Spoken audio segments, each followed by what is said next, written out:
जम्मू में 1940 में जन्मी पद्मा सचदेव को साहित्यिक और सांस्कृतिक संस्कार विरासत में मिले हैं। पहले उन्होंने डोगरी कवयित्री के रूप में ख्याति प्राप्त की और लोकगीतों से प्रभावित होकर कविता और गीत लिखे। बाद में हिंदी और गद्य में भी साधिकार लिखा। आप बहुत ही जिंदा दिल एवं जीवन से भरपूर हैं तथा हर चीज़ को सहजता से स्वीकार करती हैं। आपकी शानदार शालीन व्यक्तित्व के प्रभाव से सामने वाला अछूता नहीं रह सकता। आपने अपनी पहली कविता 14 वर्ष की उम्र में लिखी। ये कहती हैं, कविता खुद आती है मन में, उन्हें लिखना नहीं पड़ता। पद्मा जी कहती हैं, टूट जाते हैं कभी किनारे मुझ में, टूट जाते हैं कभी किनारे मुझ में, डूब जाता है कभी मुझ में समंदर मेरा। इस शेर में लेखन की पूरी प्रक्रिया समाई हुई है। लता जी ने आपके डोगरी भाषा में लिखे कई गीतों को अपनी आवाज़ दी है। आपने लता जी के ऊपर एक किताब भी लिखी है जिसका शीर्षक है ऐसा कहाँ से लाऊं, जो हिंदी एवं मराठी भाषा में प्रकाशित है। अब तक डोगरी में उनके 7 कविता संग्रह मेरी कविता मेरे गीत, तवी ते झन्ना, नहरियाँ गलियाँ, पोटा पोटा निम्बल, उत्तर बहनी, धैंथियाँ और अक्खर कुंड प्रकाशित हैं। हिंदी में उनके तेरी ही बातें सुनाने आए, रुबाइयाँ, अब न बनेगी देहरी, नौशीन, भटको नहीं धनंजय और जम्मू जो कभी शहर था प्रकाशित हो चुके हैं। आपको साहित्य अकादमी पुरस्कार, सोवियत लैंड नेहरू पुरस्कार, हिंदी अकादमी पुरस्कार, माननीय दीनानाथ मंगेशकर पुरस्कार एवं सन 2001 में पद्मश्री से अलंकृत किया गया है।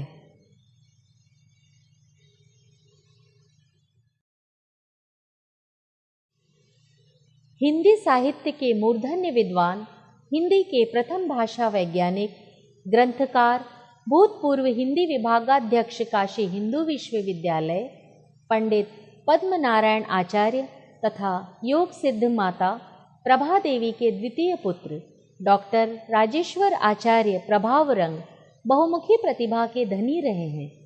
आनुवंशिक पक्ष के साहित्य तथा विविध गुणों का वरदान पाकर 10 वर्ष की अवस्था में ग्वालियर घराने के शलाका पुरुष संगीत मार्तंड स्वर्गीय पंडित ओमकार नाथ जी ठाकुर के संरक्षण में महान गुरु पंडित बलवंत राय जी भट्ट भावरंग से संगीत की दीक्षा प्राप्त करते हुए उत्तरोत्तर डॉक्टर ऑफ म्यूजिक तक की शिक्षा प्राप्त की। संगीत के जगत में पंडित राजेश्वर आचार्य एक उभयचर हैं, जो साहित्य और संगीत दोनों विधाओं के एक मर्मज्ञ पंडित विद्वान है। कवित्व के साथ संगीत, कंठ संगीत कितना सुललित होता है, उसका एक निर्मल, उज्जवल और सफल उदाहरण है पंडित राजेश्वर जी। डॉक्टर राजेश्वर आचार्य कंठ संगीत की विद्याओं ध्रुपद, धमार, ख्याल, भक्ति संगीत के साथ ही अभिनेता, निर्देशक, श्रेष्ठ वक्ता, अप्रतिम कार्यक्रम संचालक, चित्रकार, कवि, मूर्तिकार आदि भूमिकाओं को प्रमाणित करते हुए जल तरंग एवं संतूर वादन में भी निपुण हैं। आपने 13 घंटे से भी अधिक गायन तथा 12 घंटे से भी अधिक अनवरत जल तरंग वादन से 2 विश्व कीर्तिमानों की स्थापना की।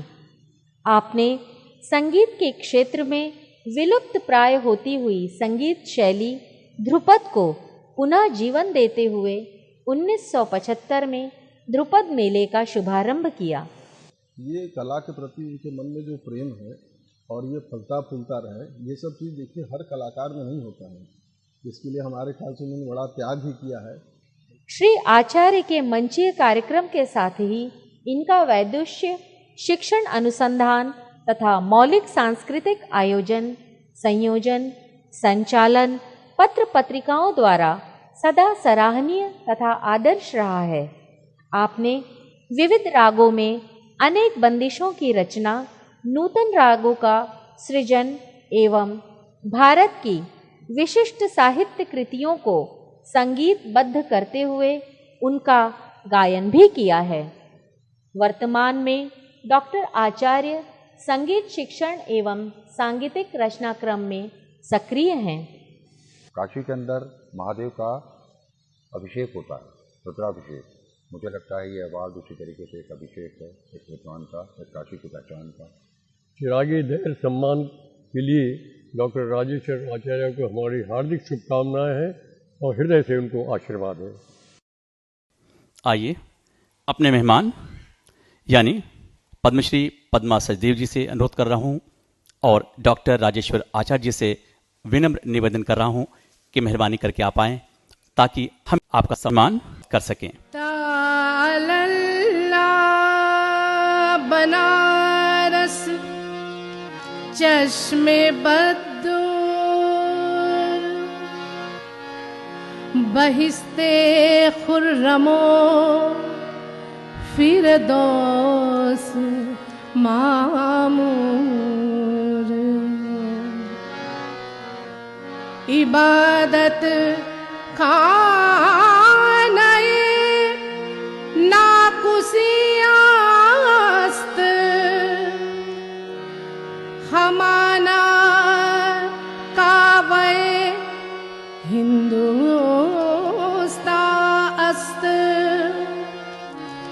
जो बस अर्जे तमन्ना मीकुनद गंग जो माजे आबहा बामी कुनद गंग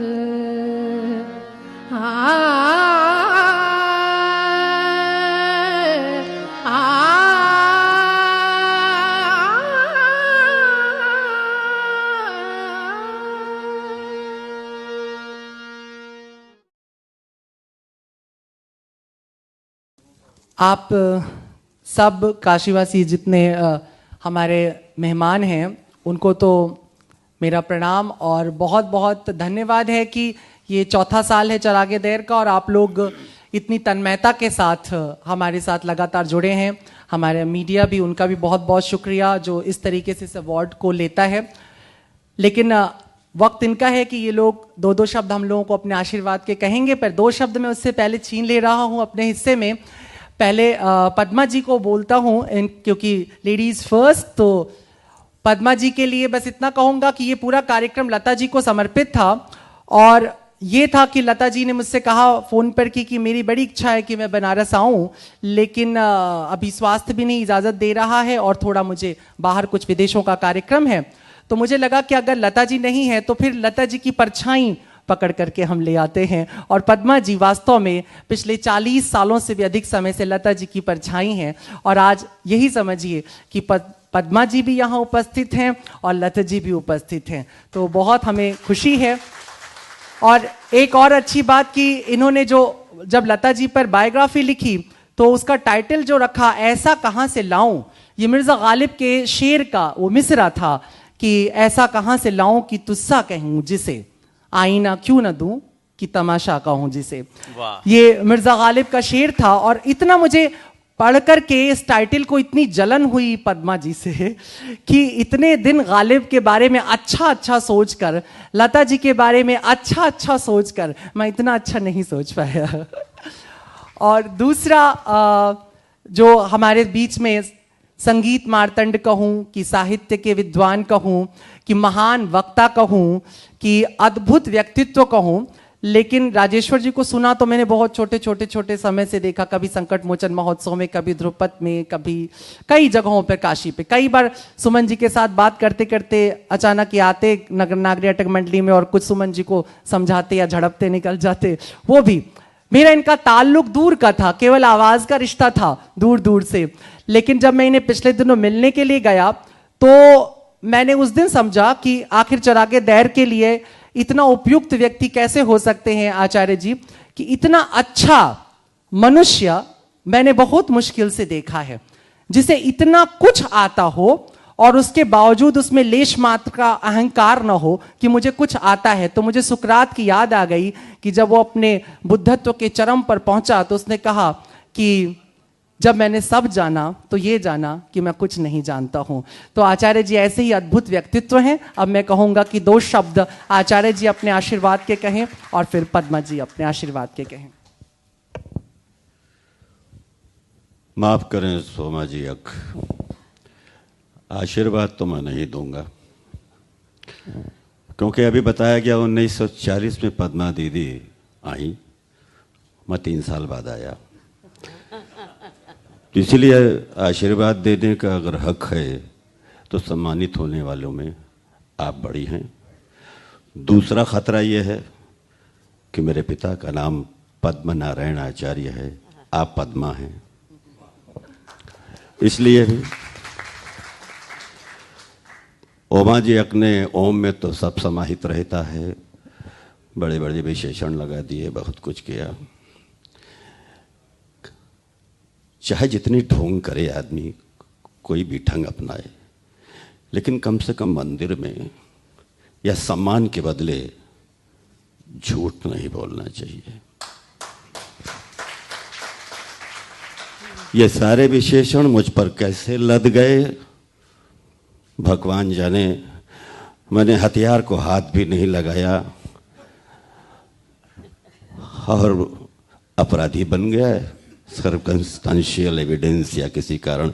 वैसे फंस गया हूँ मैं एक लुढ़कता फुड़कता काशी का एक तिनका, और बड़ा डरता हूँ जब बड़े बड़े विशेषण से मुझे मारा जाता है। मैं सच कह रहा हूँ, हाथ उठा के काशी की नगरी में बाबा विश्वनाथ की शपथ खा के कह रहा हूँ कि कहीं अभिनेता कहीं कुछ। अरे बाबा, हम अपना संगीत खोजने के लिए दरवाजे दरवाजे हर विषय के पास गए, कभी चित्रकला के पास गए, कभी अभिनय के पास गए। पूर्वरंग विधाने तू कर्तव्यो गान जो विधि, भरतनाट्य शास्त्र में गांधर्व संगीत को कहा गया है। कभी मूर्ति के पास गया, क्या भंगिमा है, कलाकारों को कितने छाले पड़े होंगे, इस मूर्त ने कितनी चोट खाई होगी छेनी हथौड़ी की, तब जाके ये रूप आया है। साज कितनी चोट खाता है, वो आह आह करता है, जमाना वाह वाह करता है, इसी तरह से वो प्यार का निर्वाह करता है।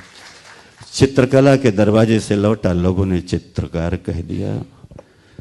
मंच से लौटा, मैं को अपने को खाली संगीत का खोजी समझ पा रहा हूँ, इसलिए कभी कदमों से निकला।